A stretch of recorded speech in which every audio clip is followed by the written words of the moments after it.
विषयावर मार्ग काढतो. किशोर अप्पा जी तुम्ही त्यांना वीरेंद्र सिंगला सोमवार मंगळवारी भेटून घ्या. बर बर आणि त्यांना मी सांगितलं हे जे काही मार्गी जे छोटे छोटे विषय तात्काळ मार्गी लावून टाका इमिजिएट. हो सर, काय झालं साहेब, आपली मागे 2 महिन्यापूर्वी मीटिंग झाली. आपण सगळ्या विषयांना मंजुरी देऊन निर्देश पण दिले, पण या अधिकाऱ्यांनी थोडस त्याच्यामध्ये चाल दखल केली. त्या अधिकाऱ्यांना मी माझ्या भाषेत सांगितलेले आता जी सांगितलंय लवकर तुम्ही त्यांचं बैंक करा. समाजाचं हे बघू नका, त्यांना जास्ती टाइम वाट बघायला लावू नका.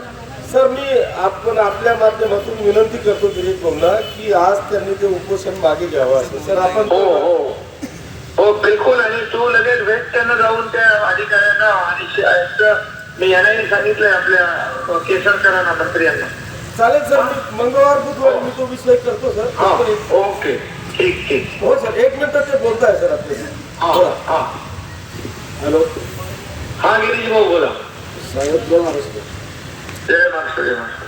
साहेब तुम्ही विषय मार्गी लावाल याची खात्री आहे आम्हाला. तुम्ही करू शकता, करसाल तुम्ही. फक्त करणार, लवकर करा.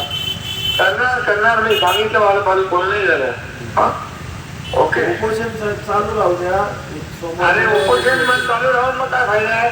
तुम्ही त्या सोमवार मंगळवारी साहेबांनी एकदा शब्द दिला की दिला साहेब. अरे बाबा असं कशाला जीवाला आपले त्रास करून घ्यायचा. तुमच्या बरोबर आहे ना आम्ही.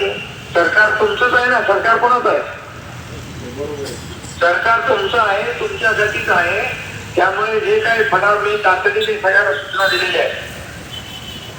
चालेल आणि सर. म्हणून हा ओके. हो सर, हो सर. 1 मिनिट. एक दुसरे रोशन भाऊ आहे, एकदम त्याची तब्येत खराब झाली आहे. बोल ना. नमस्कार नमस्कार नमस्कार. आता बोलणं झालं माझं. अधिकाऱ्यांशी झालं, मंत्र्यांशी झालंय आणि तात्काळ ताबडतोब निर्णय घेण्याचा त्यांना सूचना दिलेल्या आहेत. किशोर अप्पाने मंगळवार बुधवारी त्यांना भेटेल आणि सगळे जे विषय जे आहेत ते मार्गी लागतील.